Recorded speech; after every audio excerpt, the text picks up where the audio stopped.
કાઢી મૂકેલા, વાલ્મીક ઋષિના આશ્રમમાં રહેલા. ત્યાં લવકુશનો જન્મ થયો.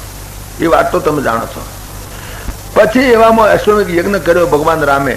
તુલસીગીત રામાયણમાં વાર્તા નથી, પણ ગિરગત રામાયણ જે તમારા ગિરધદાસ કવિ એ વડોદરા થઈ ગયા, એને લવકુશ કાંડ આખો લખેલો છે. ગિરગત રામાયણ બહુ પવિત્ર, બહુ સુંદર રામાયણ છે, ગાવા જેવી મસ્તી. એની કેટલીક મેં તમને કડીઓ તો તમને સંભળાઈ હતી. એની અંદર લવકુશ કાંડ આવે છે. તો આ લવકુશ જન્મ્યા પછી તો એક વખત રાજસુ યજ્ઞ કંઈક કરાયો ભગવાન રામે.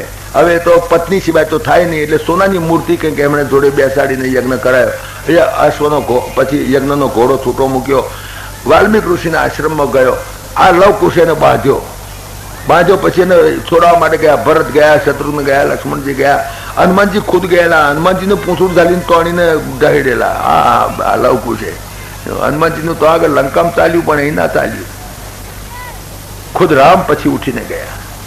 રામ ઉઠીને ગયા, ત્યાં ઓળખાણ પડી ગઈ, આ તો લવકુશ દીકરા તો ભગવાન રામના છે. વાલ્મીકી તો જાણતા હતા તો કે, પણ છોકરાઓને ખબર નહીં ને. પછી તો બહુ ભેટ્યા, પ્રેમ થયો, બધું થયું. નું મન ખાટું થઈ ગયું. ભગવાનને કહ્યું કે મહારાજ, આ જાનકી જનક રાજાની દીકરી જેને દાયજામાં કરોડો ગાયો સોનાના શિંગડા વાળી ને ચાંદીની ખળી વાળી આપેલી, અને આવી ભાઈ જેનો પતિ કોણ? સાક્ષાત નારાયણ. ભરતા ચ રામો જનકા પિતા ચ. જેનો ધણી કોણ? ભગવાન રામ. જેનો ધણી કોઈ કલેક્ટર નહીં કે કોઈ મિનિસ્ટર હોય તો કેટલા ઊંચા ઊંચા થઈને ભેડે છે. તો આ તો જેનો ધણી તો પરમાત્મા સાક્ષાત. એક જરાક મોટો ઓફિસર હોય તો એના પત્ની કેટલા ઊંચા થઈ જઈને હેડતો હોય છે. તમે જુઓ તો આમ જાણે કે અમે સાહેબ ભરતા ધણી જેનો રામ. ભરતા ચ રામો જનકા પિતા ચ. જનક રાજા જેવો જેનો બાપ, કરોડો ગાયો સોનાના શિંગડા બાળી. આ તો 51 જોડી લુગડા પિયરમાં લઈને આવે છે, તમે બધાને દબડા કરે છે પિયર હારીમાં. જનક રાજાએ જેટલો દાયજો આલ્યો છે એટલે કયા બાપાએ આલ્યો છે બતાવો. એવો તો જેનો બાપ. ભરતા ચ રામો જનકા પિતા ચ ગુરુ વશિષ્ઠ. અને વશિષ્ઠ જેવો ગુરુ, ઓર્ડિનરી ગુરુ, ટીપણા ફાડનારો નહીં, ભૂત ભવિષ્ય વર્તમાન જે જાણે એવો તો જેનો ગુરુ. અને સકલાર્થ સિદ્ધિ. અને રિદ્ધિ સિદ્ધિ તો આવટે એના આંગણામાં, જેમ કુતરીઓ આવટે છે ને એમ આવટે રિદ્ધિ સિદ્ધિ તો. આટલું હોવા છતાં સુખમ ન લેભે ક્ષણ માત્ર સીતા. જાનકીજી આખી જિંદગી બિચારા સુખી નથી થયા. જન્મ્યા ત્યારથી ચિંતા હતી, કેવો પતિ મળશે, કેવો પતિ મળશે. રાવણે આવેલો ત્યાં જનક રાજામાં હતા. વળી ભગવાન મળ્યા, પતિ તો સારો મળ્યો, પણ હારીમાં આવ્યા તો જ વડવાડ. સાવકી હવે કઈ નીકળી જાઓ ઘરની બહાર, એક વાલની મેટી નહીં મળે, તમારો ભાગ જ નીકળી જાઓ બહાર. વિચાર કરો તે કેવું થયું છે. એના પિયર લડવા ના આવે. શું સમજો છો? અમને ખબર નહીં કે અમારા હું આવા લોટ હશે, આ હગલો અમારો લોટ હશે, નહીં તો અમારી છોડી ના નાખત એમ બોલે ને. બે વેવણીઓ બાંધે તો કોક દાડો ટેપ રેકોર્ડ લઈને જજો, ખબર પડે કેવી વેવણીઓ બાંધે છે બરાબર નહીં. કોઈ દાડો જનક રાજા કે કોઈ દાડો સોનાઈનાજી ઘર બોલ્યા નથી. વિચાર કરો. નીકળી ગયા વનમાં. વનમાં ગયા હતા, ઘરના બળેલા વનમાં ગયા. વનમાં લાગી આગ, તો આગળ પેલો રાવણ પાડી ગયો. ત્યાંથી જ છૂટ્યા. અગ્નિ પરીક્ષા કરાવી લાયા, ત્યારે પેલો ધોબી પાછળ પડ્યો. આ સગર્ભાવસ્થામાં ધણીએ કાઢી મળ્યા. નહીં તો હુવાડ કાં તો પિયરમાં થાય, કાં તો હાહરીમ થાય, ક્યાંય નહીં. જેને આશ્રમમાં જતી કે વિચાર કરો. ચક્રવર્તી રાજાની પત્ની અને મોટો રાજા જેનો બાપ, પણ એની હુવાડ ક્યાં જતી કે નથી. વાલ્મીક મુનિએ બહુ દુઃખ થયું. રામની જોડે વાત કરતા હતા કે તમારા દીકરા છે, પણ વાત કરતે કરતે જરા મન ખાટું થઈ ગયું કે મારા તમે આને કાઢી મેલી સગર્ભાવસ્થામાં બહુ ખોટું કર્યું. એટલે ખોટું કર્યું નહીં એવું શબ્દ ન બોલ્યા, પણ એવા ભાવમાં બોલ્યા. ભગવાન રામે હાથ જોડીને કહ્યું, મહારાજ તમે જે નાટક લખ્યું હતું એ મેં ભજવ્યું છે, આમાં મારો કોઈ દોષ નથી. તમે કોઈ પણ નાટક ભજવવાનું થાય ત્યારે સ્ક્રિપ્ટ એની પહેલી તૈયાર કરવી પડે, પછી એ પ્રમાણે સંવાદ થાય. તો હવે પહેલી સ્ક્રિપ્ટ તમે તૈયાર કરી અને તમે જે પ્રમાણે નાટક લખ્યું હતું એ પ્રમાણે મેં ભજવ્યું. નાટકમાં તમે લખ્યું હતું કે તારે પત્નીને કાઢી મેળવાય, મેં કાઢી મારું નાટક ભજવવાનું હતું. આ તો મારી માત્ર લીલા હતી. એ ઉપરથી ભાષ્યકારોએ નક્કી કર્યું કે આ સ્ક્રિપ્ટ રામાયણની સૌ પહેલી વાલ્મીકીએ લખી છે અને એ સ્ક્રિપ્ટ પ્રમાણે ભગવાન રામે ભજવ્યું છે. નાટક જ છે, લીલા જ છે, પરમાત્માની લીલા કહેવાય અને નાટક ભજવે છે. બાકી ભગવાનને શોક કેવો ને ભગવાનને એવી પત્ની લાવવી કેવી ને કાઢવી કેવી, ભગવાનની પત્ની ખોવાઈ જાય અને રડવા નીકળે, આ બધી જ લીલા છે, નાટક, માત્ર નાટક છે. એટલે વાલ્મીકી રામાયણ એ ઉપરથી કહે છે કે રામના પહેલા લખાયેલું હોવું જોઈએ, પણ એ સંસ્કૃતમાં હતું, બહુ લોકભોગ્ય નહીં થયું. ત્યાર પછી વ્યાસનારાયણ પણ એક રામાયણ લખ્યું છે. આ ભાગવત ઉપરાંત એક રામાયણ લખ્યું. જો ભાગવતમાં રામાયણ આવે જ છે 8મા 9મા સ્કંદમાં, આપણે 9મો સ્કંદ ચાલે છે એમાં, કારણ કે તો બધા અવતારોની વાત આવે, તો રામના અવતારની કેમ વાત ના આવે? એટલે 9મા સ્કંદમાં આવે છે. ભાગવતની કથા ચાલતી હોય ત્યારે રામાયણ તો અડધા કલાકમાં ઊંચી મેલી દે છે, અડધા કલાક. પણ આપણે ખાસા 2 દાડા ચાલશે રામાયણ. ના, આપણે કઈ ઉતાર નથી, હજુ 31મી છે ને ત્યાં સુધી. તો રામાયણ ભાગવત કથામાં તો હા, અને ભાગવતમાં 56 શ્લોક છે આખા. રામાયણના લગતા, રામાવતારને લગતા ફક્ત 56 શ્લોક છે.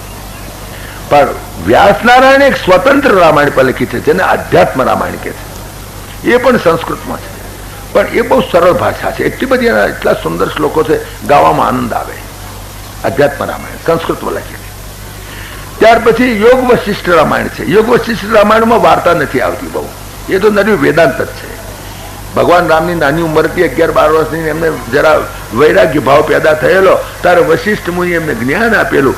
એમાં સીતાનું હરણ થયું કે રામનો જન્મ થયો, અરે રામના લગ્ન થયા કે સીતાનું હરણ થયું કે રાવણને માર્યો, એ બધી કથા નથી યોગ વશિષ્ઠ રામાયણમાં. એ તો એમણે જે જ્ઞાન આપ્યું ભગવાન રામને, તે દશરથા બેઠેલા, બધા ઋષિમુનિઓ બેઠેલા, અને જે બ્રહ્મ જ્ઞાન આપેલું, જે આત્મજ્ઞાન આપેલું, એ આખી ફિલોસોફી વેદાંત આખું નર્યું યોગ વશિષ્ઠમાં છે. પણ એ પણ સંસ્કૃતમાં છે, એટલે લોકભોગ્ય એ પણ ન થઈ શક્યું યોગ વશિષ્ઠ. એવા સંસ્કૃત સાહિત્ય લોકભોગ્ય ન થયું કારણ કે સંસ્કૃત ભાષા ધીમે ધીમે ઘસાવા માંડી. અત્યારે સંસ્કૃતના શ્લોક બોલીએ પણ આમાં સમજે નહીં, વળી પાછાના અર્થ કરવા પડે એટલે ડબલ થઈ જાય. એટલે પરમાત્માની કૃપા જો એ જ વાલ્મીકીનો બીજો અવતાર, એ અમારા ગોસ્વામી તુલસીદાસજી એમનો આગલો અવતાર વાલ્મીકી વાલ્મીકી, એ જ ગોસ્વામી તુલસીદાસજી આ પૃથ્વી ઉપર 1554ની સાલમાં આવ્યા. જે વખતે 1556ની સાલમાં કોરબાશા ગાદી ઉપર આવ્યો, આખા મોગલ પીરિયડ તે સમય. વાલ્મીકી રામાયણ પછી આ ગોસ્વામી તુલસીદાસજી પણ સંસ્કૃતમાં રામાયણ લખવાની નક્કી કર્યું. પણ એમ કહે છે કે એમને સ્વપ્નમાં હનુમાનજી આવ્યા ને કહ્યું કે તું લોકભોગ્ય ભાષા, પ્રાકૃત ભાષાની અંદર તું લખ, કારણ કે લોકો હવે આ ગોઠિયા ચટણી પૂરી પકડી ખાનાર છે. સરકાર પણ એવી આવશે કે સંસ્કૃતને કાઢી નાખશે, અને ખરેખર એવી સરકાર આવીએ ખરી. સંસ્કૃત નામ જ નહીં, સબ્જેક્ટ જ નહીં, બસ બીજા બધા સબ્જેક્ટ ખરા. ચંપલ સીવવાના સબ્જેક્ટ, ગૃહ ઉદ્યોગના ચંપલ સીવવાનું છોકરાને શીખવાડે, પણ સંસ્કૃત નહીં. બસ બુટ પોલિશના એક ક્લાસ કાઢશે કદાચ, પણ સંસ્કૃતનો પીરિયડ કાઢી નાખશે. એટલે હનુમાનજીએ વાત કરી કે તમે પ્રાકૃત ભાષામાં લખો. તમે જુઓ તુલસીગત રામાયણના 7 કાંડ છે, દરેક કાંડની શરૂઆતમાં 3-4 સંસ્કૃતમાં શ્લોકો આવે છે મંગળાચરણના. એની ઉપરથી એ શ્લોકો વાંચો તોય તમને ખબર પડે એટલી સુંદર ભાષામાં એ સંસ્કૃત ભાષા છે કે જો કદાચ આખું રામાયણ જો ગોસ્વામી તુલસીદાસજી સંસ્કૃત ભાષામાં લખ્યું હોત તો કોઈ સંસ્કૃત રામાયણ એના આગળ ઊંચું ના ગણાતું, ઊંચામાં ઊંચી ભાષા લાગત.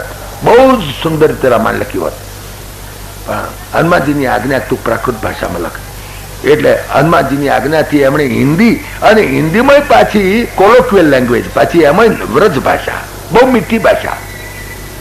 હિન્દી પ્યોર નથી, પણ એમાં વ્રજ ભાષા છે, કોલોક્વિયલ લેંગ્વેજ હોય ને. જેમ દાખલા તરીકે અમદાવાદમાં ગુજરાતી ભાષા બોલે, પણ સુરતી લોકો બોલે, આમ બોલે તો ગુજરાતી, પણ કોલોક્વિયલ સુરતી ભાષા. ના, હાક હમાર્યું એમ કે, શાક સમાર્યું ના કે, હા તલ ખબર જાય સુરતી બોલે છે. આગળ તો કાઠિયાવાડી ભાષા, માલિકોર આવે જ, માલિકોર બોલે સમજી જાવ કાઠિયાવાડી. એની ભાષામાં માલિકોર, એની ભાષા માલિકોર આવું આવવાનું, પણ બહુ મીઠી લાગે. કાઠિયાવાડી ભાષા કેટલી મીઠી લાગે, સુરતી ભાષા કેટલી મીઠી લાગે. એમ આ વ્રજ ભાષા છે. વ્રજ ભાષાની અંદર ગોસ્વામી તુલસીદાસજીએ રામાયણ લખી. ત્યાર પછી તો ગુજરાતીમાં મેં તમને કહ્યું ગિરિરાજ કવિએ લખેલું બહુ સુંદર છે, એ પણ પુનિત મહારાજે પણ લખ્યું છે. ઘણા રામાયણો છે, રામાયણો ઘણા છે. પણ વધારેમાં વધારે લોકભોગ્ય ગોસ્વામી તુલસીદાસજીનું રામાયણ થયું. એટલે આપણે આ 2 દિવસ જે રામકથા, જે ભગવાન રામના અવતારની વાત કરવાના છે એ તુલસીગત રામાયણના આધારે કરવાના છે. એમાં રામાયણ શેક્સપિયરમાં ગોસ્વામી તુલસીદાસજીમાં જરા કમ્પેરિઝન કરવા જેવું છે. શેક્સપિયરને રાજ્યાશ્રય હતો, જ્યારે ગોસ્વામી તુલસીદાસજીને રાજ્યાશ્રય બિલકુલ નહીં. બધા મુસ્લિમ હતા. મોગલ પીરિયડ આખો કે જયારે આપણા શાસ્ત્રોને બાળી મૂકતા હતા. જ્યારે શેક્સપિયરને તો રાજ્યાશ્રય હતો, રાજ્યની મદદ પણ પુષ્કળ હતી. શેક્સપિયરે પણ બહુ સારા એવા ડ્રામા લખેલા છે. જેને કોઈ વાંચ્યા છે એને ખબર છે કે એણે માનવ સ્વભાવનું બહુ અદભુત ચરિત્ર ચિત્રણ કર્યું છે. બહુ અદભુત કર્યું છે. એટલું સુંદર ચરિત્ર ચિત્રણ, એટલું બધું સાયકોલોજીકલ કે મનોવૈજ્ઞાનિક દ્રષ્ટિએ પણ એણે એક એક માણસના મનોવૈજ્ઞાનિક તથ્યોને એણે પ્રગટ કર્યા છે માનવ જીવનના. શેક્સપિયરે દરેક માનવના સ્વભાવોનું ચરિત્ર ચિત્રણ કર્યું. માણસ આવો છે, માણસ આવો છે, બાપ તો આવો છે, દીકરો તો આવો છે, પત્ની તો આવી છે, સગા તો આવા છે, શેઠ તો આવો છે, નોકર તો આવો છે, એમ બધું ચરિત્ર ચિત્રણ કર્યું છે બધા સ્વભાવનું, અને અદભુત કર્યું છે. એ વાત ચોક્કસ. શેક્સપિયર અમે વાંચતા હતા કોલેજમાં, તાર લાગે કે આના જેવો તો કોઈ કવિ દુનિયામાં થયો નથી. પણ જયારે ગોસ્વામીને વાંચ્યા તારે ખબર પડી કે ગોસ્વામીજી આ કરતા પિગમી છે. પિગમી કઈ હિસાબ નથી એનો.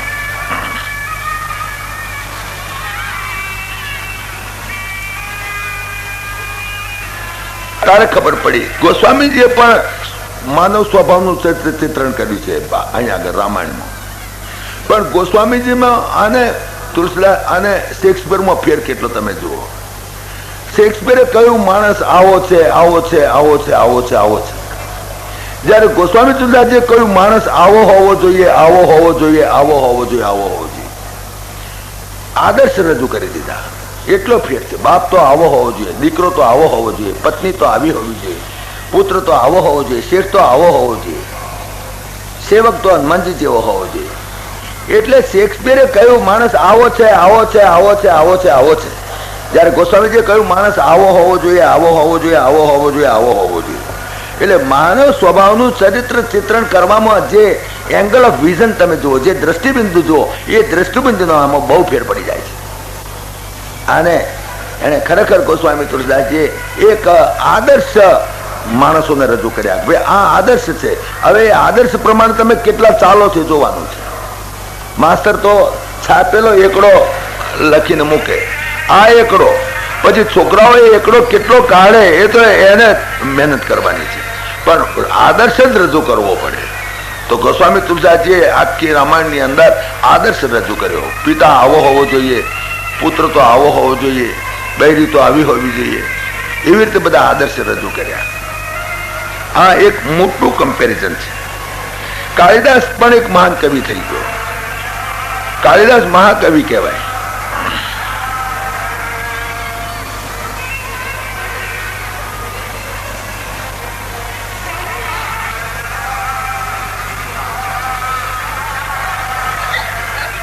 ઘણા થઈ ગયા દુનિયાની અંદર.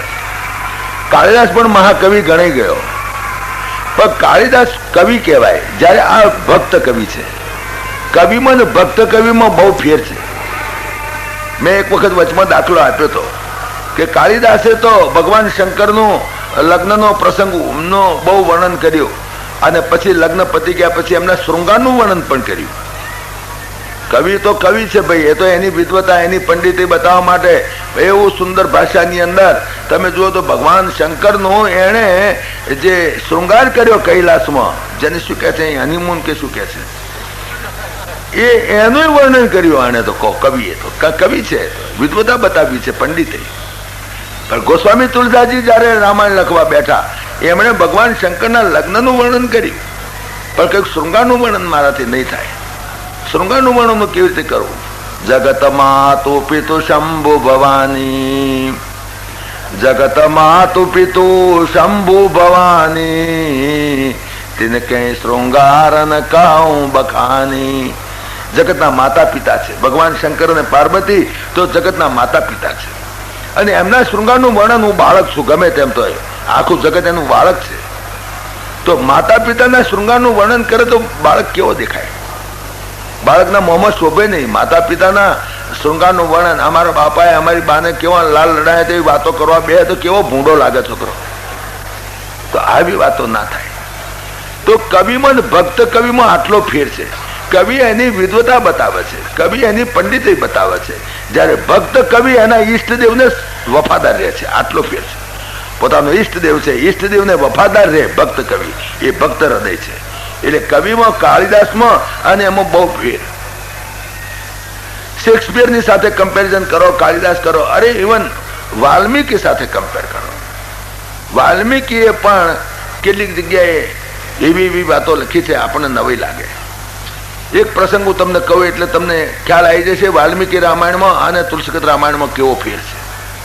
વાલ્મીકી રામાયણમાં પ્રસંગ આવે છે જે એમાં આવે છે કે જ્યારે ભગવાન રામ, લક્ષ્મણ અને જાનકીજી જ્યારે વનમાં જવા તૈયાર થયા ગયા, દશરથે ઘણું સમજાવ્યું પણ નહીં માન્યા. શું થાય? એટલે એમણે સુમંતને કહ્યું, દશરથે કે સુમંત તું એમ કર, આ છોકરા નાના છે, હજુ એમણે વનમાં કેવું દુઃખ પડે જોયું નથી, હજુ એમણે જંગલ જોયું જ નથી જિંદગીમાં. અત્યારે તો હિંડોળા પાટ ઉપર ફરે છે, એમને તો ખબર જ નથી કે જંગલમાં કેવા દુઃખ હોય છે. તો તું રથમાં બેસાડીને લઈ જા, અને જ્યારે ગંગા નદીના પેલી બાજુ જ્યારે જંગલ જોશે ને એટલે બીશે, કે જંગલ તો બહુ ભયંકર હોય. તો જંગલ જયારે બીવે ને તે વખતે તું તારી લાગવગ વાપરજે, અને તે વખતે તું એમને સમજાવજે કે જો આ જંગલ તો બહુ બિહામણું છે, અહીં તો જવાયું નથી, અહીં તો રાક્ષસો ફરે છે, અહીં તો સાપ મીછી ફરે છે, અહીં તો વાઘ સિંહ ફરે છે, એવું બધું તું કહેજે. માટે ચાલો પાછા સમજાવજે, રામને સમજાવજે કે ભાઈ ચાલો ને દશરથા તમારા નહીં જીવી શકે. રામજીને સમજાવજે. કદાચ રામજી ના માને તો છેવટે જાનકીને તો સમજાવજે, જાનકીને સમજાવજે, અને એમને કહેજે કે તમારે જો રહેવું હોય તો ભલે અયોધ્યામાં રહેજો, તમને કદાચ એમ હોય તો તમારે પિયરમાં રહેવું હોય તો અમે વાંધો નહીં લઈએ, જનકપુરમાં રહેવું હોય તો રહેજો, પણ પાછા ચાલો, તમે વનમાં ના જશો, અમારું બહુ ખરાબ દેખાય છે. જાનકીજીને સમજાવજો ખૂબ, પણ એને તો લઈ આવજો. કદાચ એ ના માને તો પેલો નાનો લક્ષ્મણ છે એને તો જરૂર લઈ આવજો. એ મારું તો જીવ નહીં રહે એના મના, હું નહીં જીવી શકું. તો સુમંતે કહ્યું બરાબર છે. ત્યાં આગળ ગયા, ગંગા નદીના કિનારે ગો રાજા મળ્યા ની બધી હકીકતો આવશે આગળ. ત્યાં આગળ સુમંતે વાત કરી, ભગવાન રામને સમજાયા, મહારાજ રાજા દશરથ નહીં જીવી શકે તમારા વગર, માટે કરીને તમે પાછા ચાલો. આ જંગલ તો બહુ ભયાનક છે, તમારી જોડે આ બે જણા દુઃખી થશે, બધું ઘણું સમજાયા. પણ રામજીએ કહ્યું કે તમે ચિંતા ના કરો, મારા પિતાનો આશીર્વાદ છે મારી ઉપર, મારા પિતાની કૃપા છે મારી ઉપર, મારા પિતાના આશીર્વાદથી અમને કોઈ દુઃખ નહીં પડે. અમે 14 વર્ષમાં હમણાં એમ આવતા રહીશું, અને મારા પિતાને કહેજો કે આવીને તમારા ચરણની સેવામાં અમે હાજર થઈ જઈશું, અમારી જરાય ચિંતા ના કરશો. બહુ સુંદર એ બધું વાલ્મીકી રામાયણમાં લખ્યું છે, કેવું કેવું રામજી બોલ્યા, ઇન્ટુ ઇન્વર્ટેડ કોમર્સ બોલ્યા છે. પછી જાનકીજીને સમજાયા, જાનકીજી તમે ચાલો, તમે ચાલો, રાજા દશરથને બહુ દુઃખ થશે, તમારે રહેવું તો જનકપુરમાં રહેજો, પિયર રહેજો, પણ તમે ચાલો. તો જાનકીજીએ પણ બહુ સુંદર જવાબ આપ્યો કે નહીં, તમે શું કામ ચિંતા કરો છો?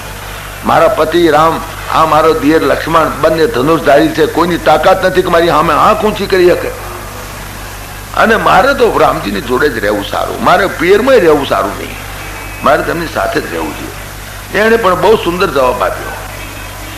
પછી લખનલાલજીને કહ્યું, લખનલાલજી તો શેષ નારાયણનો અવતાર, એકદમ ગુસ્સામાં આવી ગયા.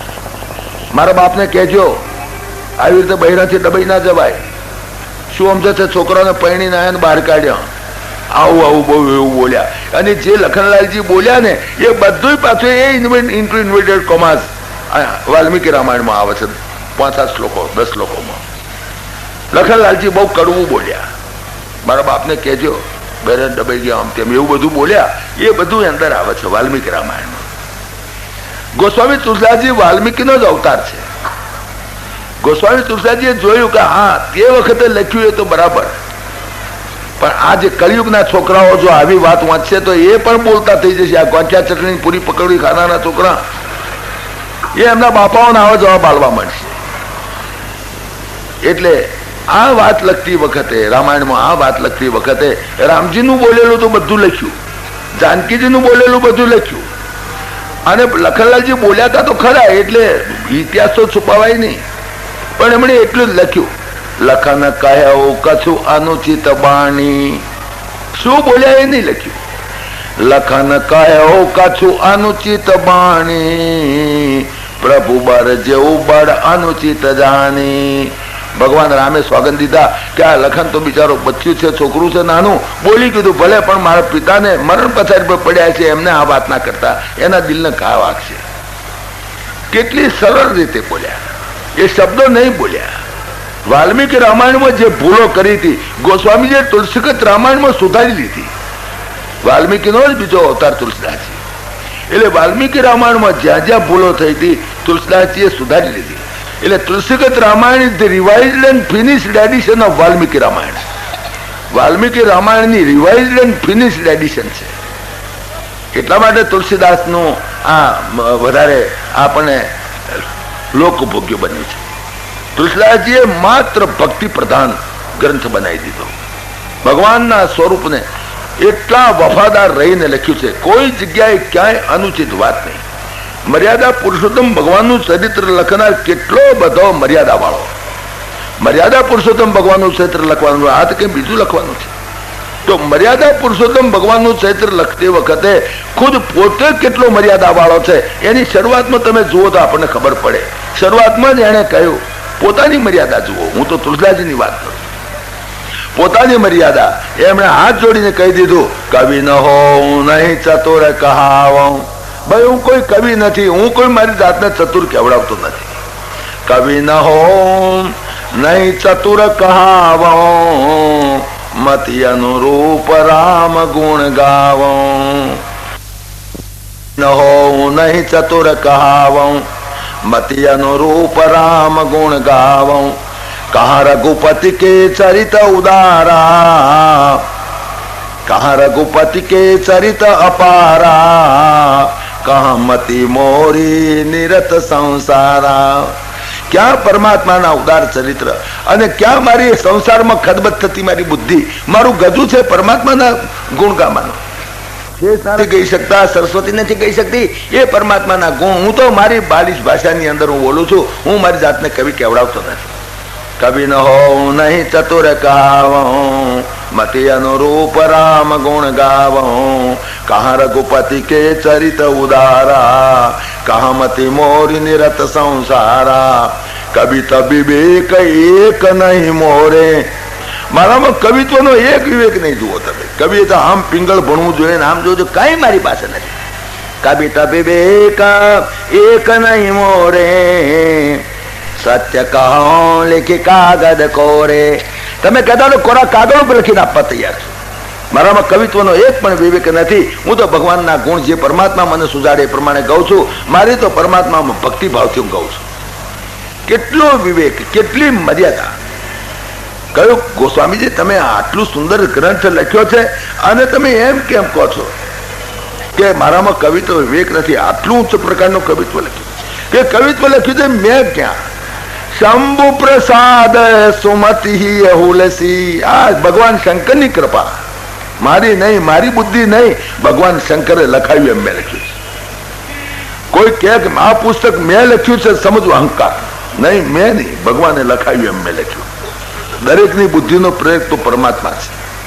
શંભુ પ્રસાદ સુમતિ હુલસી, રામચરિત માનસ કવિ તુલસી. આ રામચરિત માનસ નો કવિ તુલસી ગણાયો એ ભગવાન શંકરની પ્રસાદી, ભગવાન શંકરની કૃપા. એવી સુંદર રીતે એને રજૂઆત કરી છે, શરૂઆત કરી છે. તો મર્યાદા પુરુષોત્તમ ભગવાનનું ચરિત્ર લખનારની કેટલી મર્યાદા.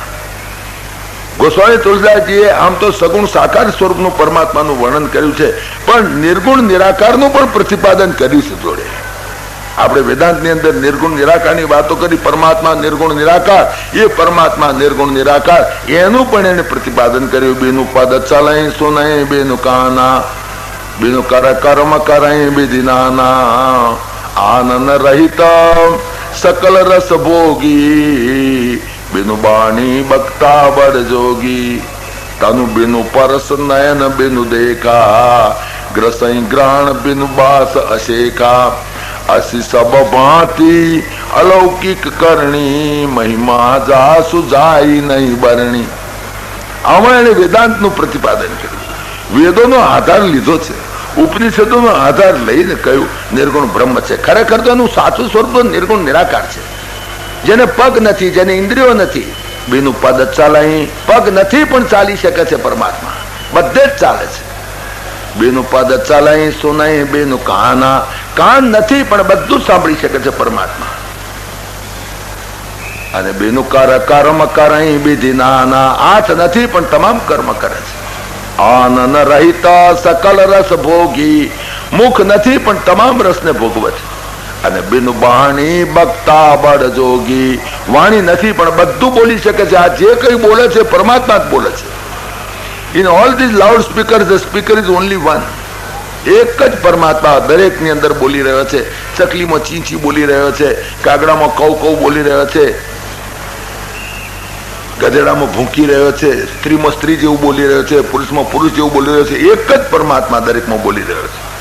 બેનું પદ ચાલાય સુનાય, બેનું કાના, બેનું કર્મ કરાય વિધિ નાના, આનંદ રહિત સકલ રસ ભોગી, બેનું બાણી બક્તા બળ જોગી, તાનું બેનું પરસ નયન બેનું દેખા. સ્પર્શેન્દ્રિય નથી પણ બધાને સ્પર્શ કરે છે, નયન નથી, આંખ નથી પણ બધું જુએ છે. અને ગ્રસહી ગ્રાણ બિન વાસ અશેખા, ગ્રહણેન્દ્રિય નથી પણ તમામ વાસને લે છે. અસી સબ ભાતિ અલૌકિક કરણી, મહિમા જા સુજાય નહીં બરણી. આવી અલૌકિક પરમાત્માની કરણી, એના મહિમાનું વર્ણન ન થઈ શકે.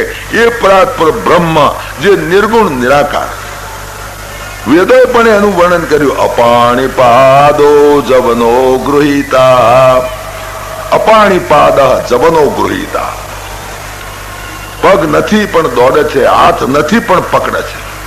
અપાણી પાદો જવનો ગૃહિતા, પશ્યત્ય ચક્ષુ સશૃણોત્ય કર્ણ, પશ્યતિ અચક્ષુ શૃણોતિ અકર્ણ.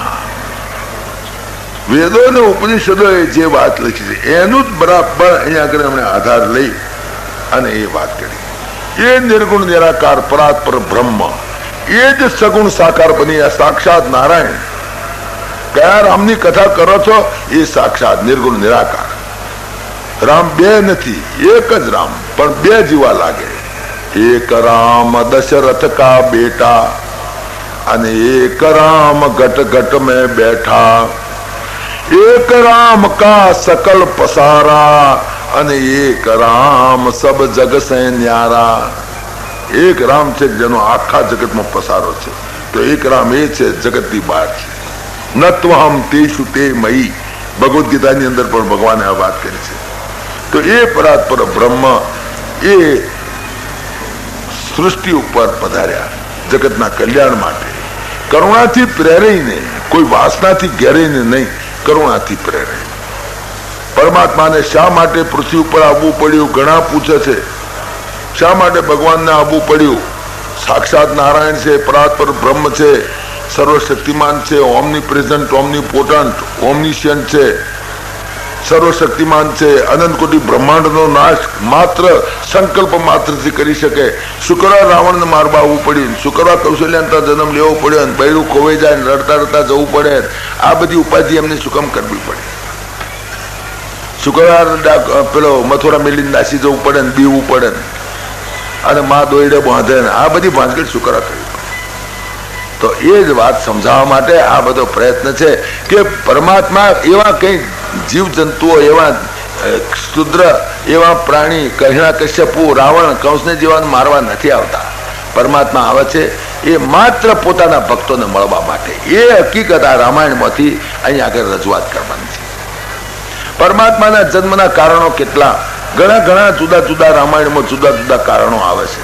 હું તો તમને 2-4 કારણ કહું, કારણ કે કેટલા કારણ કે હરિ અવતાર હેતુ જે હોઈ, ઈદમિત્તમ કહી જાત ન સોઈ.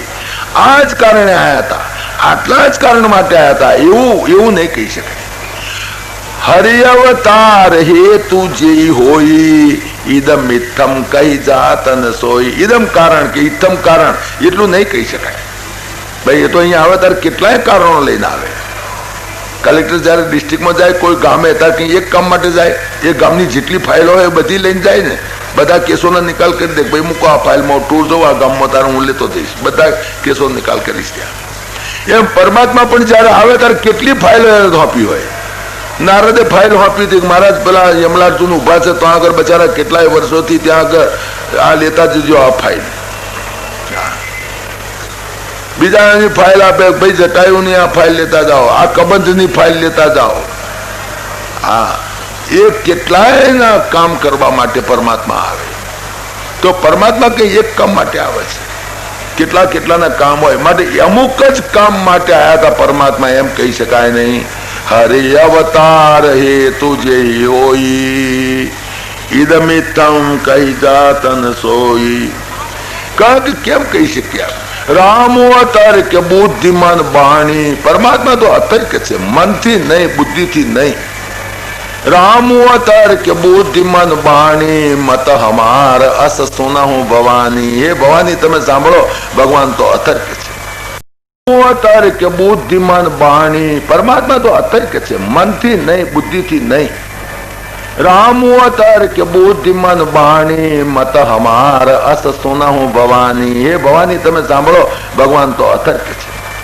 एनो तर्क नहीं करी शकाय। एने माटे भगवाने आम माटे ने आવું કર્યું, ભગવાનને આમ કેમ કર્યું, ભગવાને સૃષ્ટિ કેમ બનાવી, ભગવાન શા માટે આમ કર્યા, તમે તર્કને મૂકી દો। જો જ્યાં સુધી તર્ક છે ત્યાં સુધી પરમાત્મા નહીં સમજાય। He is beyond logic, beyond logic. Logic એમાં કામ નહીં કરે। પણ બધા ઘણા કારણો તો બતાવે છે। કેટલાક કહે છે કે જય વિજયને શ્રાપ મળ્યો હતો ને એમાંથી રાવણને કુંભકર્ણ થયા એને મારવા આવ્યા। કોઈ વળી કહે છે કે કશ્યપ અને અદિતિએ કર્યો તો કેટલી બધી તપશ્ચર્યા કરી, ભગવાને વચન આપ્યું હતું। કશ્યપ અદિતિના કેટલાક કેટલાક રામાયણમાં મળે છે। કેટલીક જગ્યાએ કહે છે કે મનુને શત્રુપાએ ખૂબ તપશ્ચર્યા કરી હતી અને એમને વચન આપ્યું હતું કે મારા જેવો દીકરો બીજો નથી, માટે હું તમારો દીકરો થઈને આવીશ।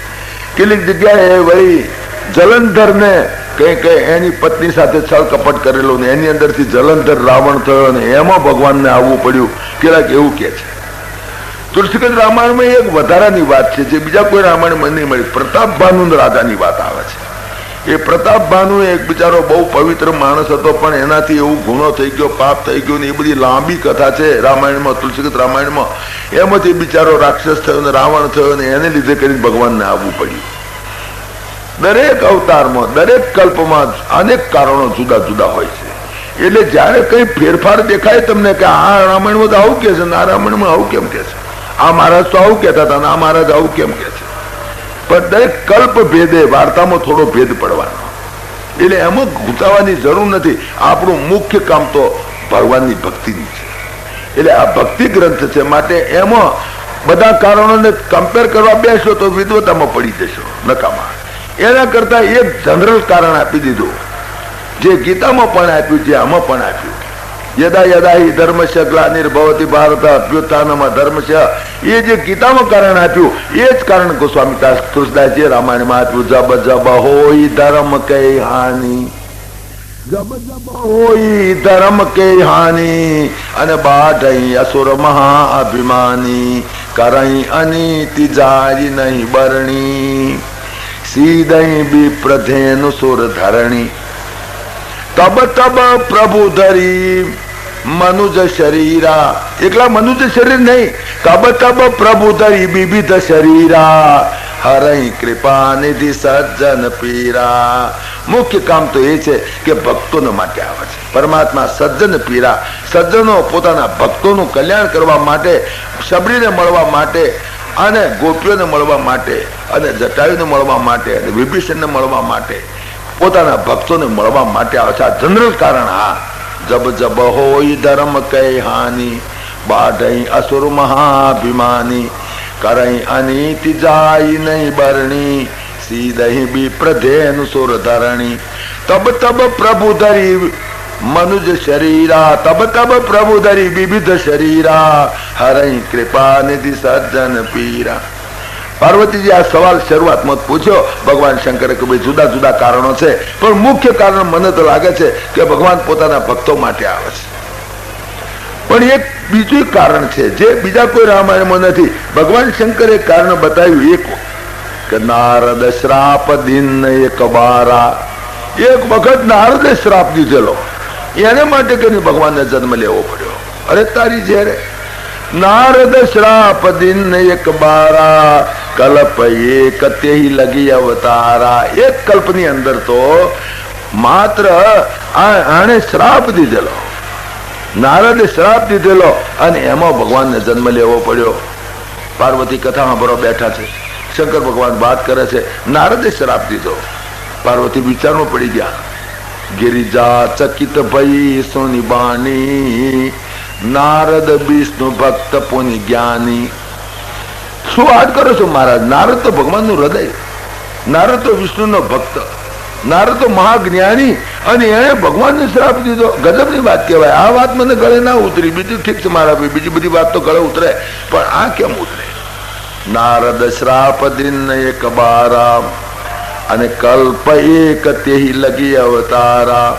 ગિરિજા ચકિત ભઈ સુની બાણી નારદ વિષ્ણુ ભક્ત પુનિ જ્ઞાની. અરે નારદ તો ભગવાનનો ભક્ત કહેવાય, વિષ્ણુ ભક્ત કહેવાય, વળી જ્ઞાની પણ ઘણો. માટે કરીને આને સાથી શું થયું તું મહારાજ? કારણ કવન શ્રાપ મુનિ દિનના. શું કારણથી મુનિએ શ્રાપ દીધો? અને કા અપરાધ રમાપતિ કિન્ના. ભગવાને એવો શું અપરાધ કર્યો હતો? ભગવાનનો શું ગુનામાં આવી ગયા હતા? અને નારદે શુક્રવારને શ્રાપ દીધો. તે ભગવાન શંકર એક માર્મિક જવાબ આપે છે સુંદર, કે જો ગેજા બોલે બિહસી મહેશ તબ જ્ઞાની મૂઢ ન કોઈ. આ જગતમાં કોઈ જ્ઞાની નથી, કોઈ મૂઢ નથી. આ જગતમાં કોઈ એમ કહેતો હોય, ફોંકો રાખતો હોય હું જ્ઞાની છું, કોઈ એમ કહેતો હોય કે મૂઢ છું. આ મૂઢ છે નહીં, મૂઢ નથી. જ્ઞાની જ્ઞાની નથી. જે જસ રઘુપતિ કરહી જબ સોટસ તે ક્ષણ હોય. પરમાત્મા જેને જ્ઞાની કરીને ફેરવે એ માણસો જગતમાં જ્ઞાની કરીને ફરે છે. જે માણસો જગતની અંદર મૂઢ તરીકે ફરે છે એ પરમાત્માએ મૂઢ બનાવેલા છે, બિચારા મૂઢ તરીકે ફરે છે. પરમાત્મા જે વખતે માણસને જેવો રાખે એવું રહેવું પડે. ગમે તેવો જ્ઞાની હોય, ગમે તેવો વિદ્વાન હોય, એક શેષ સ્ક્રૂ ઢીલો થઈ ગયો, ખલાસ ગયા. આ એની ખેલ છે, એની રચના છે. ખુદા ખેલ કરતા કિસી સે ન ડરતા, किसी मौत मरता किसी को जिलाता, किसी को है घोड़ा किसी पांव कोड़ा, किसी को न जोड़ा पयादे चलाता, किसी राज पाता किसी मांग खाता, किसी को हंसाता किसी को रुलाता, मुरादन कहे जो सही करके देखा, खुदा की खूबी का नहीं पार पाता. એટલે જો પાર્વતીજી તમે શંકા કરશો નહીં. નારદે શ્રાપ લીધો. નારદ શ્રાપ દિન એક બારા અને કલ્પ એક લગી તેહી અવતારા. ગિરજાને વિચાર તો થયો કે એવો કેવો ગુનો કર્યો ભગવાને?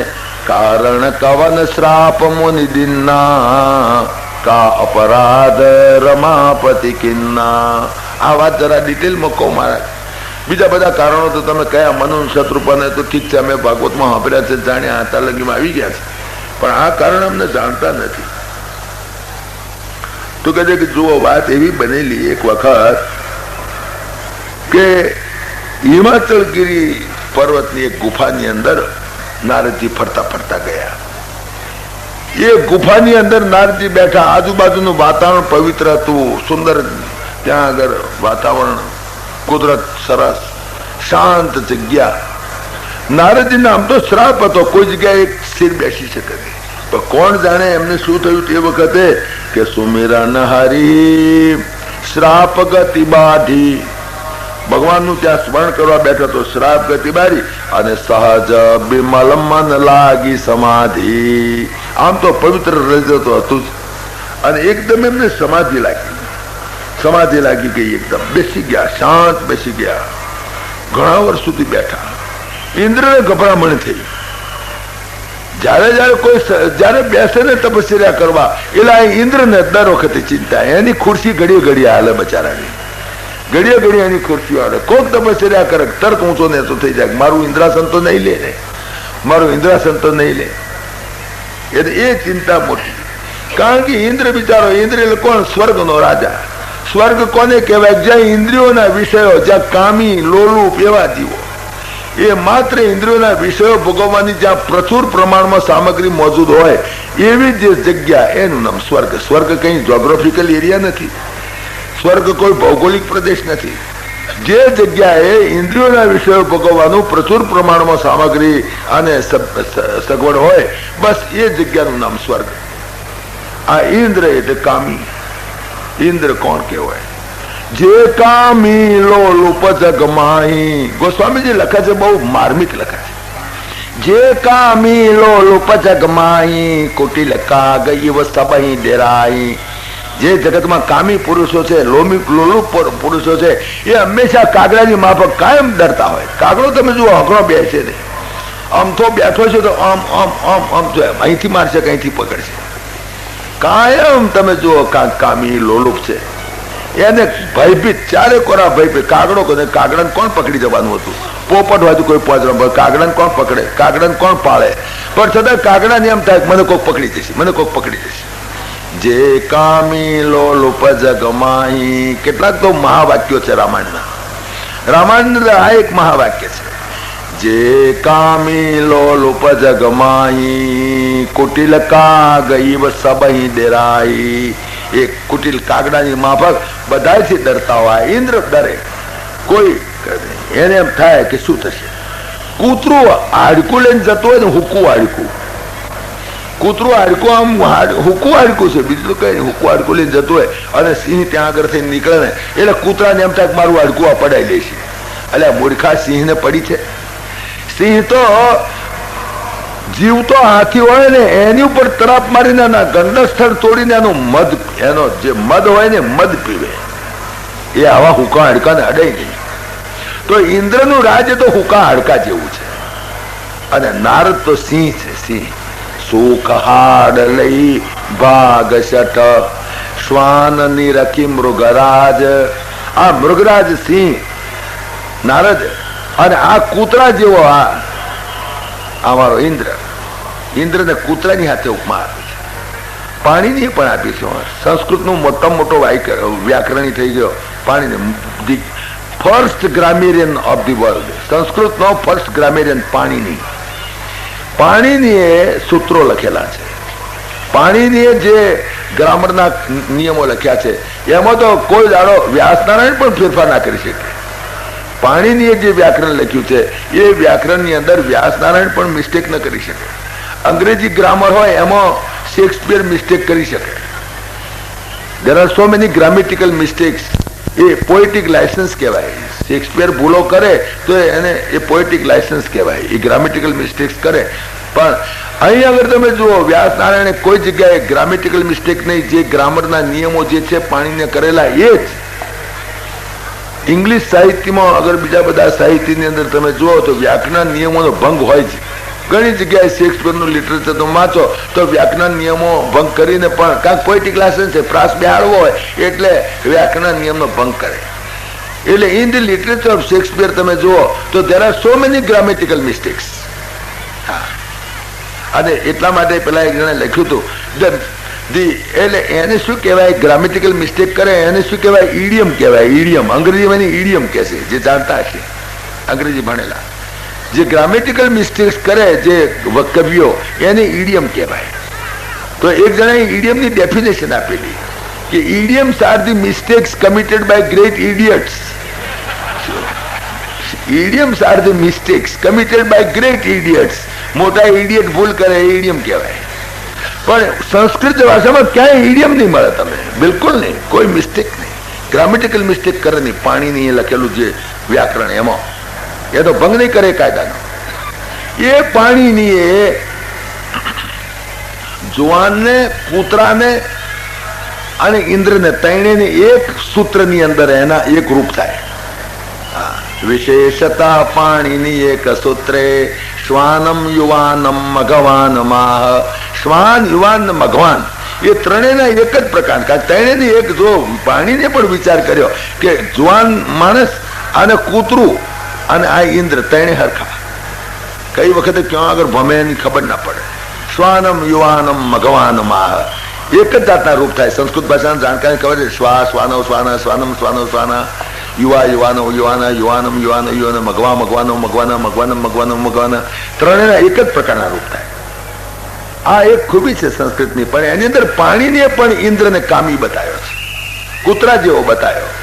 હાડ સુખ હાડ લઈ ભાગ શઠ શ્વાનમ નિરખી મૃગરાજ છીની લેઈ જની જાની જડ તિમી સુરપતિ ન લાજ. આ ઇન્દ્રને એટલી લાજ નથી કે તારા ઇન્દ્રનું જે રાજ છે ને એ તો હુકા હાડકા જેવું છે, તું કૂતરા જેવો છે. અને આ નારદ તો પરમાત્માનું હૃદય છે, ભક્ત હૃદય છે, એને તારા રાજની કઈ પડી નથી. એ તો પરમાત્માનું સ્મરણ કરવા માટે બેઠો છે.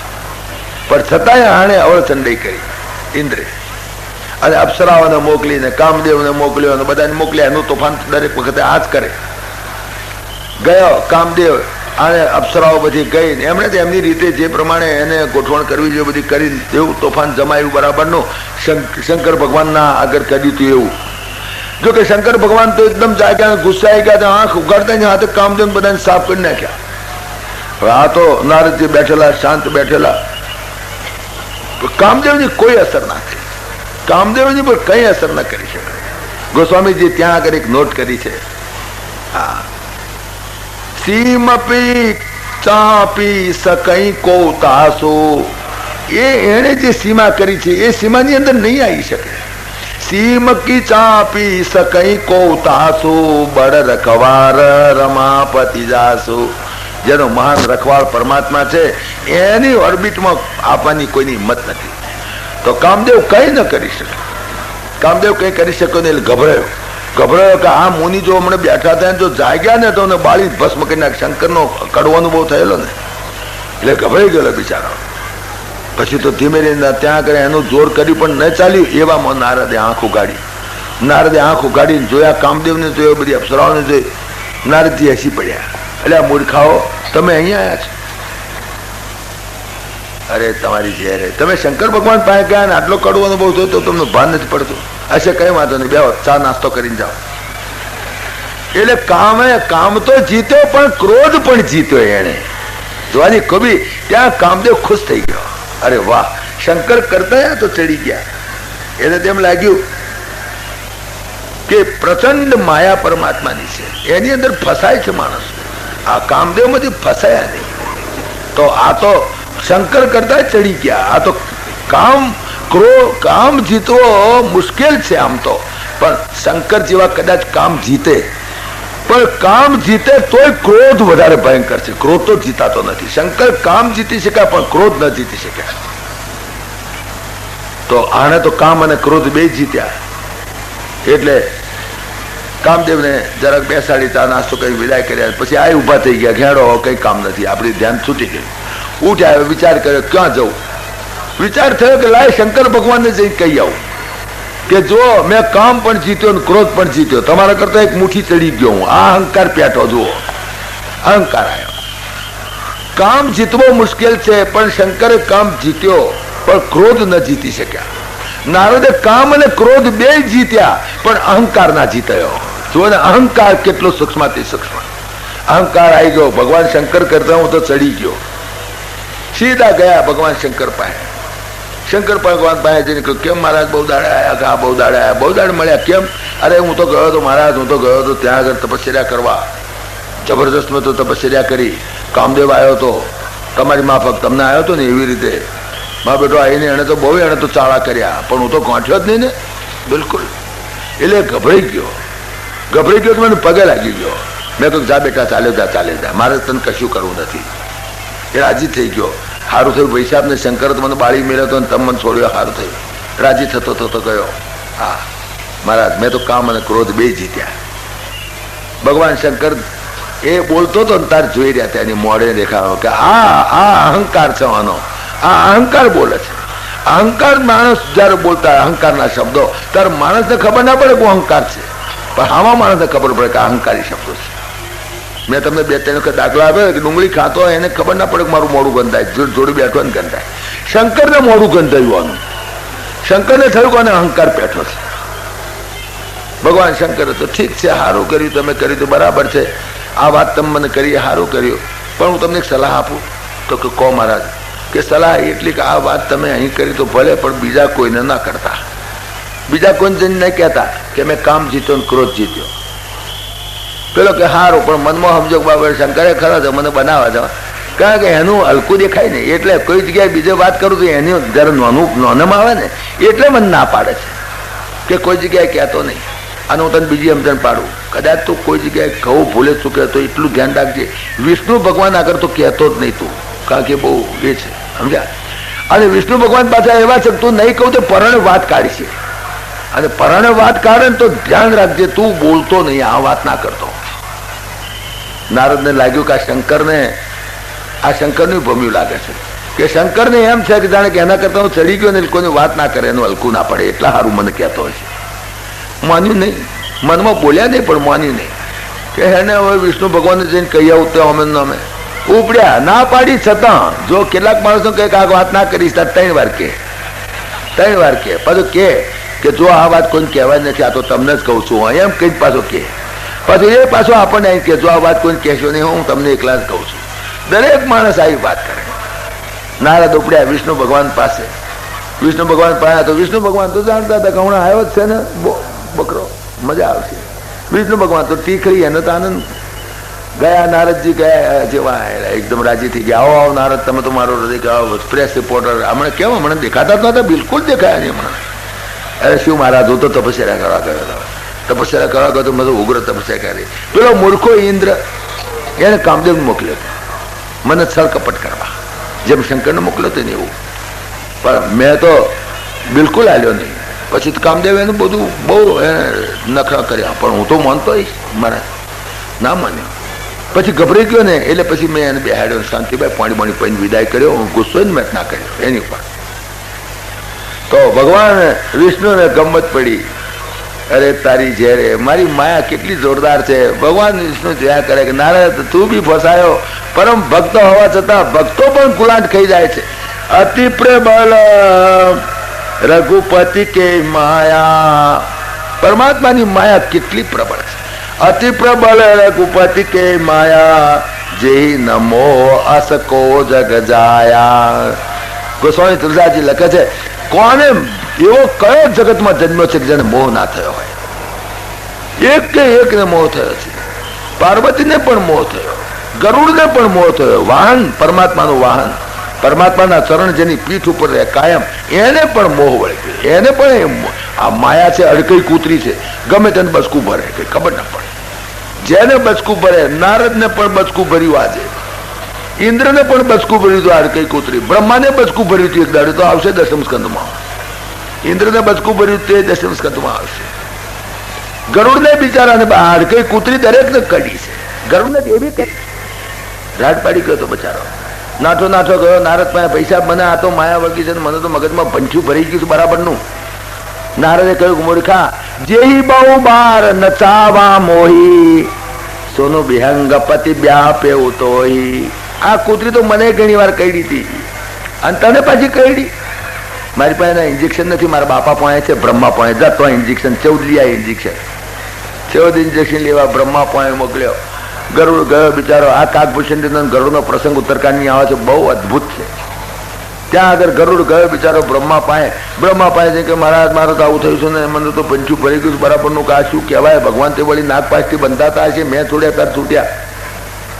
બ્રહ્મા વિચારમાં પડી ગયા, ઘાત તેરી, આ ગરુડને બી પાડ્યો આને તો, આ કૂતરી તો ગરુડને કઈડી ગઈ કે ભાઈ આ દર્દ બહુ ભારે છે. મારી પાસે દવા તો હતી પણ સ્ટોક ખલાસ થઈ ગયો હતા. પણ શંકર ભગવાન પાસે સ્ટોક છે, તું શંકર ભગવાન પાસે જા, એ તને બતાવે. બચારો નાઠો ગરુડ ગયો ભગવાન શંકર પાસે. શંકર ભગવાન તાકડે કોઈક મિટિંગ હતી, જતા હતા, રસ્તામાં મળ્યા. પેલો ગરુડ પગે લાગી ગયો. ભગવાન શંકરે કહ્યું, ભલા માણસ તને શું થયું છે? આવું થયું છે મને. બ્રહ્માએ પણ તમારી પાસે મોકલ્યો કે મારી પાસે મોકલ્યો, પણ અત્યારમાં હું તો ઉતાવળમાં છું.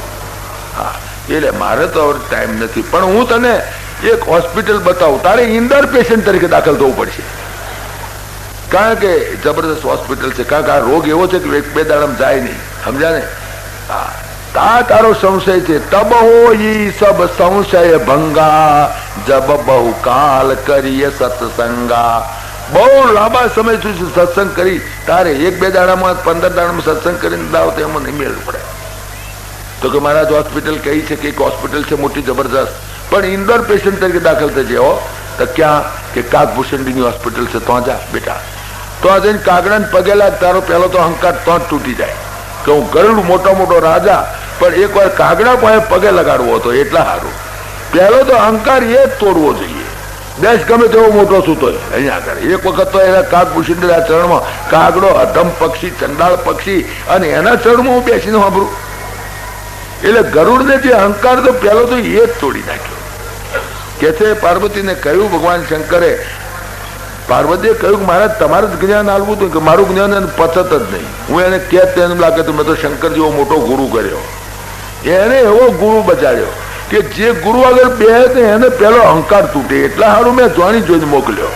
અને બીજું ખગજા નહીં ખલું ખગ કી ભાષા, પક્ષીની ભાષા પક્ષી સમજી શકે એટલા માટે મેં એને આખો કાગભૂષણનો પ્રસંગ બહુ અલૌકિક છે. તો અહંકાર તૂટવો જોઈએ. અહીંયા આગળ વિષ્ણુ ભગવાનને જોયું કે નારદને અહંકાર પુષ્કળ છે. બાપરે આનો તો અહંકાર બહુ ભરાયો છે, મારો ભક્ત છે બિચારો અહંકારમાં ફસાય, મારે એનો અહંકાર ઉખાડી નાખવો જોઈએ. કેટલી પ્રબળ માયા મારી છે. ભગવાન પણ વિચારમાં પડી ગયા. અતિ પ્રચંડ રઘુપતિ કે માયા જૈન મોહ અસકો જગ જાયા. જગતમાં એવો કયો જન્મ્યો છે કે જેને આ કૂતરી અડકઈ કૂતરી ના કઈડી હોય? બલબલાને કઈડી છે, મનમાં સમજ્યા, પછી મોડું ઠાવકું કરી અને ભગવાન એને કહેવા માંડ્યા. રૂખ બદન કરે બચન મૃદો બોલે શ્રી ભગવાન તુમરે સુમિરણ તે મિટહી મોહ માર મદમાન. અરે તમે તો પરમ ભક્ત છો. આ મોડું ઠાવકું કરીને હા કે તમે તો પરમ ભક્ત છો, તમારું તો સ્મરણ કરે. નારદજી તમારું સ્મરણ કરે એને તો કોદાડ મોહ થાય જ નહીં. નારદને જ મોહ થયો છે, પણ સદાય કહે છે કે નારદજી તમારું સ્મરણ કરે એને કામદેવ કદાપી ન અડી શકે, એને ક્રોધ કદાપી ના અડી શકે, એને અહંકાર પણ ન થાય, એને અભિમાન પણ ન થાય, એને કામદેવ પણ કશું ના કરે. અરે નારદ તમારા જેવો વાહ પવિત્ર. પછી તો થઈ બરાબર નહીં. ભગવાનને તો ગમત કરવી હતી, એને તો ઠીક છે જરા ગમત કરું. નારદજી તો ગયા કે હા આવજો પધારજો. રસ્તામાં ઊભું કરી દીધું મોટું એવું શહેર, એવું જબરદસ્ત મોટું શહેર ઊભું કરી દીધું. અને વિશ્વ મોહિની નામની એક છોકરી એનો સ્વયંવર ચાલે તો નારજી વિચાર કર્યો મારું બેટું આ શહેર ક્યાંથી આવ્યું વચમાં? કાંઈક નવું બંધ થઈ ગયું લાગે છે ગાંધીનગર જેવું. પહેલા ફરતા ફરતા નીકળ્યા છે, પહેલા બહુ વખત થયો ને એટલે એકદમ 10 વર્ષમાં તો કેટલાય નવા શહેર છે. એને કહ્યું કે આ શહેર કેવું જાતનું મારું બેટું? મેં તો આ જોયું નથી, હું તો નથી બધા બ્રહ્માંડમાં ફરું છું. આ શહેર તો મેં નહીં વેરખું જોયું. લાય પહેવું તો ખરો અંદર, જો સીધો ભાગોળ થઈને આડ્યો ગયો હતો તો બચત. પણ એક ગામમાં પેઠો, ગામમાં પેઠો હતો. જો કહ્યા ભાઈ શું છે? કાંઈ તો એના રાજા છે ને એમની દીકરી છે વિશ્વ મોહિની અને એનો સ્વયંવર થવાનો છે. હે સ્વયંવર થવાનો? અંદર ગયા તો રાજા એને બોલાયા. ઓ નારદજી તમે મારે ઘેર પધાર્યા, બહુ સારું થયું. આજે તાકડો ખરો તાકડો, તમારું તો સરનામું ના જડે. જુઓ ને પણ ભગવાનની કૃપા તમે તાકડે આવી ગયા.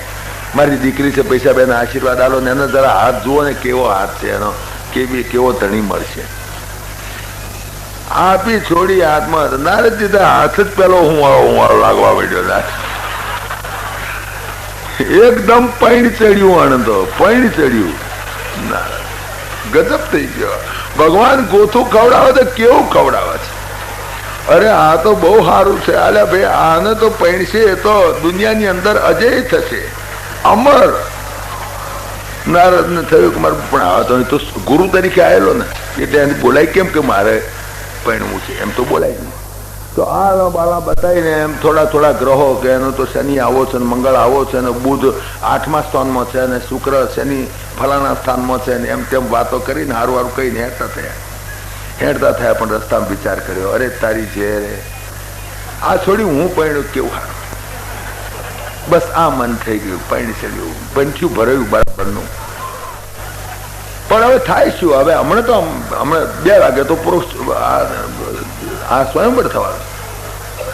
12 તો વાગ્યા ને 2 વાગે તો સ્વયંવર. 2 કલાકમાં હું કઈ તપસ્યા કરવા જાઉં? મારું બેટું હું તો બુઢા જેવો દેખાઉં છું. હવે આ છોડી મને પહેણે તો વરમાં છે તો રૂપાળા ઘણા આયા છે અને આખા દેશના દુનિયાના બધા રાજાઓ આવેલા. ભગવાને નારદે વિચાર કર્યો કે હવે તો બીજો કોઈ ઉપાય નથી મારા માટે. તો વિષ્ણુ ભગવાને હમણાં મારા બહુ વખાણ કર્યા છે. વિષ્ણુ ભગવાન મારી પર બહુ દયા છે એમની માટે ભગવાનનું સ્મરણ કરું છું. ભગવાન મને એમનું રૂપ આપે ને એ તો રૂપનો ભંડાર છે મારે. એ રૂપ આપે ને તો તાત્કાલિક હું રૂપ પહેરી લઉં અને પછી જવું. એટલે મને જ મારો નંબર લાગે છે. ભગવાનના જેવું રૂપ છે એટલે ખલાસ થઈ ગયો. ખરેખર તો હા જે છોડી હતી સાક્ષાત નારાયણી એટલે મહાલક્ષ્મી જ હતી, પરમાત્માની માયા જ હતી. નારદ ધ્યાન કરતા અહીંયા વિષ્ણુ ભગવાન એને તો ગમ જ પડે ને. એ તો આવીને ઉભા રહ્યા. કેમ ભાઈ કેમ બોલાવે? અરે કે મારે આછી વાત કરે છે, બહુ જ ખાસ કામ પડી ગયું છે. તમારું સ્વરૂપ ના આપો થોડો વખત, 2 કલાક 4 ઉચિતું હાલો, જેમ ઉચિતા મળે છે ને એમ તમારું સૌંદર્ય આપો. મને બહુ સુંદર છોકરી છે અહીંયા આગળ પરિણવાનું મન થઈ ગયું છે મહારાજ. ભગવાન કે ઓહો એમ જ શું? તમારું કલ્યાણ થાય એવું તો મારે કરવું જ જોઈએ, પણ શું કલ્યાણ થાય ના બોલ્યા. હા પેલો સમજે કે મારું કલ્યાણ એટલે રૂપ. ભગવાને વિચાર કર્યો તારું કલ્યાણ એટલે તારો અહંકાર તૂટે કલ્યાણ એમ. ભગવાન પાછા દિયરથી બોલ્યા અરે તારું કલ્યાણ થાય કરવાની મારી ફરજ છે, તારું કલ્યાણ થાય એવું કરી જા. પેલો તો રાજી થઈ ગયો, એકદમ રાજી થઈ ગયો. વાહ ભાઈ વાહ. દોડતો ગયો, જઈને ખુરશીઓ બેઠી બધી મૂકી હતી, બધા રાજાઓ બેઠેલા જતોકનું બેસી જ ગયો પહેલા નંબર કે જેવી ન્યાક રહે એવી પહેલી મને જ જોવા મને જ હાર પહેરાઈ દઈશ. બેઠેલા પણ ભગવાને એને રૂપ આપ્યું વાંદરાનું. બધાએ જુએ બધાએ નારદ દેખાય પાછા. હો બધા તો રાજી થયા કે ભાઈ નારદ જેવા પણ આયા છે. કારણ કે યજ્ઞની અંદર તો બધા આવે, એમ શું ઋષિ મુનિઓ આવે, જોવા માટે આવે, પ્રેક્ષક વર્ગમાં આવે. પણ આ જને રાજાઓની જે મૂર્તિયાઓની લાઈનમાં બેસી ગયો તો પેલા લોકોમાં ભૂલથી બેસી ગયો છે નારદ બચારો. મૂર્તિયાઓની લાઈન જુદી હોય, બેસી ગયેલો પહેલા નંબરે. તો બધાને તો રૂપ દેખાય. કારણ ભગવાન પાછા પોતાના ભક્તની આબરૂ બધાને કોરા ના જવા દે. હો આ બધાને આગળ આબરૂ ના જવા દે. ભગવાન એકલા જ જાણે કે આ વાંદરું છે અને પેલી આ જે મહાલક્ષ્મી બે જ, બીજા કોઈની પાછું ભક્તને બનાવે ખરા પણ ભક્તની આબરૂ બહાર ના જવા દે. હા ઘેર એને ગમે તે કરે પણ બહાર નહીં. આપણે ઘરમાં છોકરાને આપણા છોકરાને કહો બહાર જઈએ તો કે અમારો છોકરો તો આ બીકોમ થયેલો છે, આમ છે તેમ છે. ઘરમાં જાણતા કે કેવા પાડા ખાડ કરે, ઘરમાં ધમકાઈએ.